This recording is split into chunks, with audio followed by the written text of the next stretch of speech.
Dr. Perrell.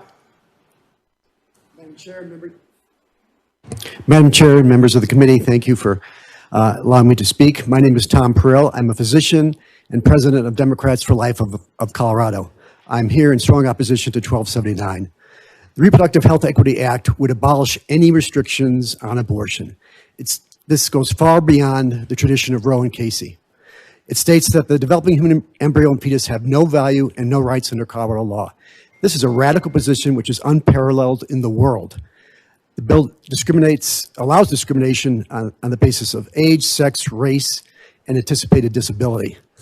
I looked it up, and even the notorious civil rights abusers, North Korea and China, do not have a law like this. They do not allow unrestricted abortion. I challenge you to look at a premature baby. I had models to show you to demonstrate this, but it's pretty clear that these are precious human beings that are violently killed in the name of choice. And contrary to what many people on the committee might believe, the majority of Colorado may be pro-choice, but they are not pro-unrestricted abortion. I was part of the Prop 115 campaign. We did a survey which oversampled Democrats, which showed only 37% of Coloradoans believe in unrestricted abortion. And yet the other 63% the will of the other 63% are being challenged by this bill today. Why is such an extreme bill being introduced? Is it because the killing of the embryo and fetus occurs beyond our vision within the confines of the uterus? Is it because we don't actually witness the violent death of these small human beings, we are immune to their suffering? Is it because we are so enamored by the principle of personal autonomy that we think the killing of less powerful and vulnerable human beings in the pursuit of our own self-interest is justified? I think those apply, but I don't think that's the main reason. I think the main reason is the demonization of the embryo and fetus. The term termination of pregnancy is used to promote the narrative that you could end a pregnancy without killing the life of a human being. Mainstream media, like the New York Times, refers to the fetus as a cluster of cells, which is clearly the most unscientific characterization of the fetus that I've ever heard. Dr. Perrell, your time is up. If you want to just wrap it up really quick. Okay. In Rocky Mountain, Planned Parenthood says the second trimester fetus is pregnancy tissue. In any case, demonization is the problem, and I hope you vote no on this bill. Thank you. Any questions for this panel from Representative Neville? Thank you, Madam Chair. And Dr. Perrell, can you expand on late-term abortions? And I think in your statement here, you call the second term Orwellian. I don't disagree, but can you I know you don't have the models here to show it, but can you kind of explain how those procedures are done and expand on why they're so inhumane? Well, as we've heard some testimony relating to this, a fetus can be born at 22 weeks and survive currently. In fact, they've survived as early as 21 weeks. And yet that same fetus can be killed intrauterally. And I personally don't think there's any humane way to kill a fetus, but late-term abortion, I think people are probably unaware of what exactly happens. In late-term abortion, only 30 to 50% of abortion providers who do second trimester abortions kill the fetus before they are aborted. What this means is that at least half, if not a majority, of fetuses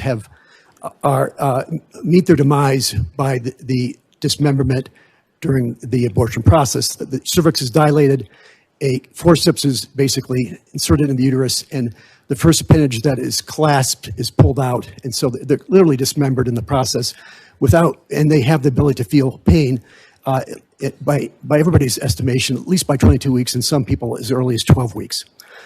The other thing that people will say is sometimes later in pregnancy, particularly in the third trimester, the baby is killed using digoxin, typically in Colorado, although there are other techniques as well. Digoxin causes intense nausea, retching, abdominal pain, delirium, and visual disturbances. And so when this is injected, typically it's done intrafetally, but it can be done intraamniotically. And if that is done, the fetus will die agonizing death at least over several hours and up to 24 hours. So what we're talking about is taking a fetus that can feel pain, can cry in uterus, can sense its mother, hear its mother's voice, can respond to those things, and yet we torture them in this very, very barbaric way, which we would never consider using on an animal. So that's one of my concerns. As I said, I don't think you can make it humane, but I think people should know in the legislature what currently is happening in the state of Colorado. One of the late-term abortions, I won't name him, tells his patients after he injects the digoxin to expect kicks for hours after the injection. And we know that because it was reported in the New York Times. Are there any other questions from the committee? Representative Luck. Thank you, Madam Chair. My question is for you, Dr. Pearl, as well. Earlier on in this hearing, we heard from folks who were stating that it is actually safer for a woman to have an abortion than to go through labor, and that there are more complications through the labor process than through abortion. Can you speak to that? I know Dr. Perel is not an OBGYN, but I will allow him some latitude. Dr. Perel. I study abortion procedures, so I'm quite able to answer the question.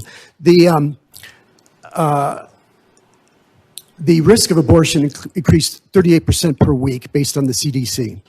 So even though a first trimester abortion is relatively safe compared to other outpatient procedures, you could still die and have other complications, but compared to other outpatient procedures, it's relatively safe. But because it goes up 38% per week, by 20 weeks, the risk of an abortion is as high as a risk of a childbirth. And because after that, there's every reason to believe that it's more risky than childbirth, because when you forcibly dilate the uterus, the cervix, and forcibly extract the fetus in the process of a late abortion, you have much higher risk of injury to the woman, the uterus, and potentially have long-term fertility issues as well. Are there any other questions for this panel from the committee? Representative Luck? Thank you, Madam Chair, and thank you, Dr. Perel, for that answer. We've had a lot of conversation about what this bill does and doesn't do. And I'm just wondering, from your perspective medically, does this bill change anything in Colorado? Dr. Perel. Representative Luck and Madam Chairman, yes, it dramatically changes everything, because right now the abortion providers in Colorado are operating under the rubric of Roe v. Wade and Casey, which basically say that a fetus has some rights and some value after viability. This bill eliminates the viability criteria, and it says that you can have an abortion for any reason up until birth. And the reason why that's relevant and why it changes practice is currently Dr. Warren Herner is an example who's given many, many magazine interviews and testified in many different settings. And he has stated specifically that he won't do abortions that violate the Roe v. Wade. He liberally interprets Roe v. Wade, and so the health exception that he uses would not be something that I would agree with necessarily, but at least he has some framework that he stays within. This eliminates all frameworks. And so he doesn't have to have any kind of health exception, psychological, physical, and you can now have an abortion for any reason, including a 32, 36, 38-week full-term baby under this law. Are there any further questions from the committee? Okay, seeing none, thank you all.